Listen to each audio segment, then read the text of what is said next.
Does your child have an IEP or need one? Then you've come to the right place.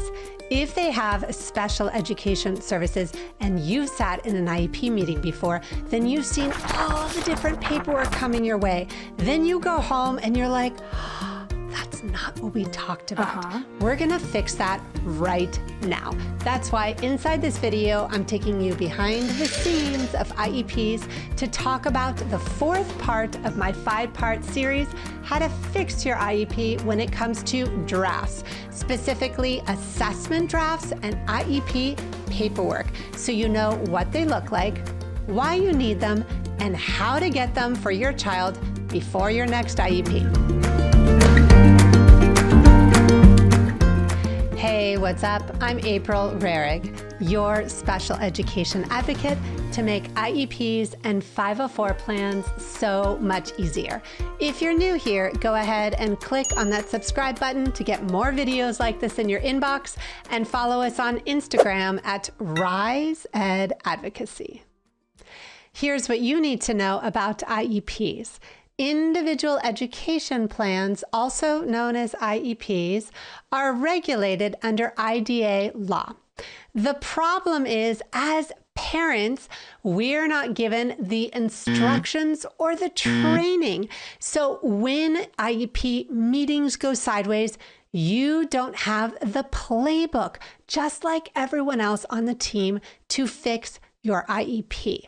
That's why I'm so excited to talk about this series with you in one of the most important things that you can do to advocate like a pro. Make sure to grab that link in the description box below to watch the first 3 videos so you'll know exactly what to do and how to start when it comes to fixing your child's IEP. Before we get into IEP drafts, we first need to talk about what's called the 5 keys to productive IEPs. Make sure to grab that link in the description box below. So what does it mean to get a productive IEP? It all comes down to 5 different keys. Let me tell you exactly what they are. Key 1 has to do with comprehensive assessments. Those set the foundation to build the blueprint to the IEP. The second thing that you need, or the second key, has to do with parent input, because yes, parents, you are part of the IEP team and you know better than anyone else what your child needs. The third part has to do with team collaboration. The fourth part, what we're talking about today, is draft IEPs and assessments. And the final part to getting productive IEPs, to close out that house, if you will, has to do with what's called outcome-based IEPs that are built on fidelity and strength based. So now that you understand how to get a productive IEP, let's dive into those drafts. So now you know that you need those drafts. Let's talk about why. Why do you need the drafts? So here's something you may not know. Pro tip is that drafts do not predetermine placement. This is one of the biggest myths at the IEP table. Here's the deal. Under IDEA law, teams cannot give all the paperwork before, meaning they cannot show up to your child's IEP meeting saying, here is what we're offering.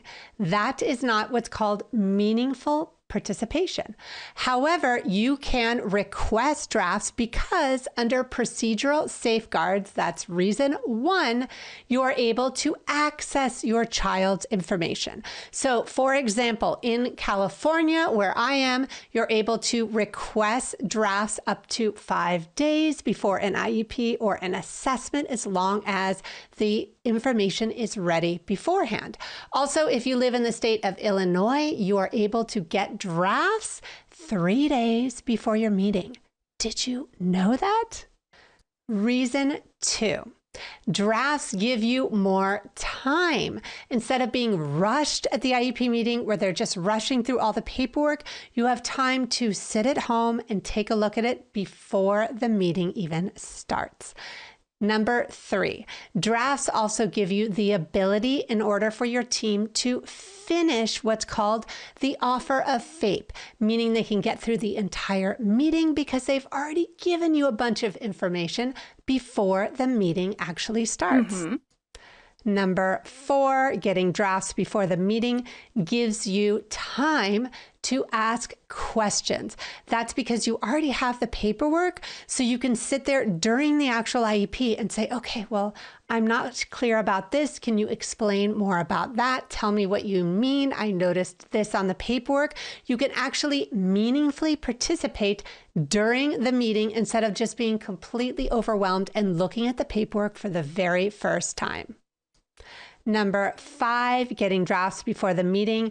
Ensure that you're able to check for what's called procedural errors. What am I talking about? So many times during a meeting, there's mistakes in the meeting or what's called things that are omitted or not done correctly in terms of your input or just information about your child. So if you get those drafts before the meeting, you're able to read through and make sure everything is accurate and true on the actual IEP. Number 6, one of the biggest reasons why I request for drafts at every single IEP meeting before my family and I walk in the door is that the family is able to submit what's called a parent letter of attachment and a parent report for the team to review and consider before the IEP meeting. More about this in just a minute. But let me tell you something you may not know. Pro tip.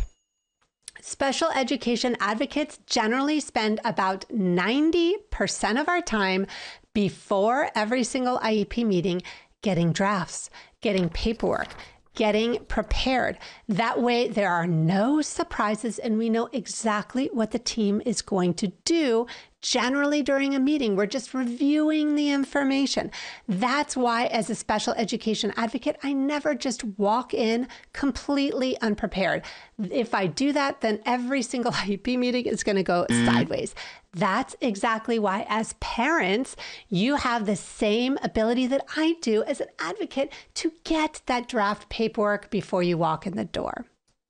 Here's something you may not know. Before every single IEP meeting, your team needs to give you what's called notice. What am I talking about? They need to give you written notification talking about the meeting date, time, what type of providers are going to be there, the type of meeting it is, and pro tip, you can respond to that IEP meeting notice. It's one of the most powerful things that I do with my families as an advocate. Make sure to get my free guide that has a checklist of exactly what to look for on your meeting notice. Grab that link in the description box below. So we've talked about the 6 reasons why you need drafts before every single IEP meeting. Now it's time to get into why you're watching this video, specifically how. How are you going to get those drafts before you walk into the door? So just like I talked about a minute ago, I talked about responding to the IEP meeting notice. There's actually 5 things that you need to do before an IEP meeting in that notice.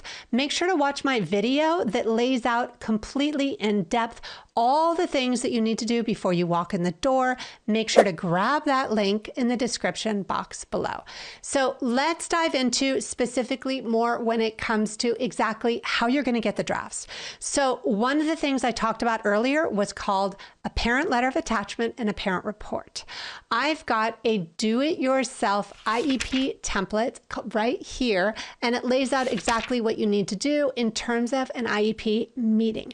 And here's the cool thing about the template is that it has language in the template that talks about many of those reasons that I was talking about, specifically your right under IDA law to meaningfully participate at the table, your right to request drafts, what type of drafts you can request, information you want your team to review and consider, and it all attaches to your child's educational record. So when you get that meeting notice, when you get the IEP invitation, you can respond to it and get the drafts that you wanted. Make sure to grab that link in the description box below. Now it's time to talk about what when it comes to IEPs and assessments in terms of what are they going to look like. So first of all, let's talk about IEP assessments, specifically psychoeducational assessments, because as a school psychologist, this is something that I talk about all the time, is that so many times the way that we write reports is difficult. There's so much legalese and we make it really difficult to read. That's why I want you to check out my video, how to read your child's special education assessment, especially when it comes to psychoeducational assessment, with 3 huge tips so that you can read the draft of those reports and it make it so much easier.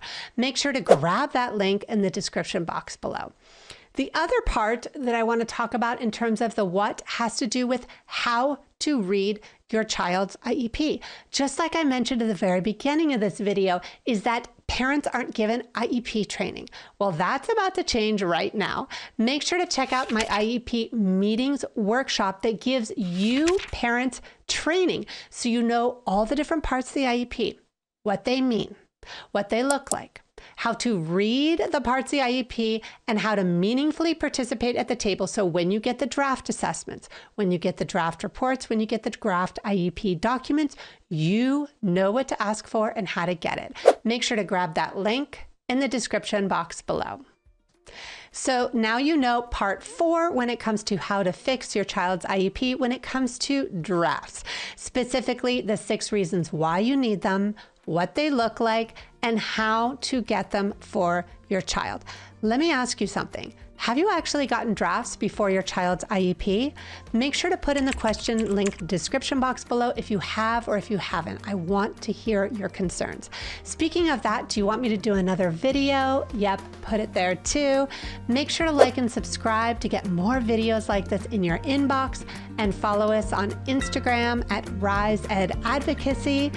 Grab all those links so that you can feel fully prepared before your child's next IEP meeting. I'm April Rarig, your special education advocate. I can't wait to see you for our next video.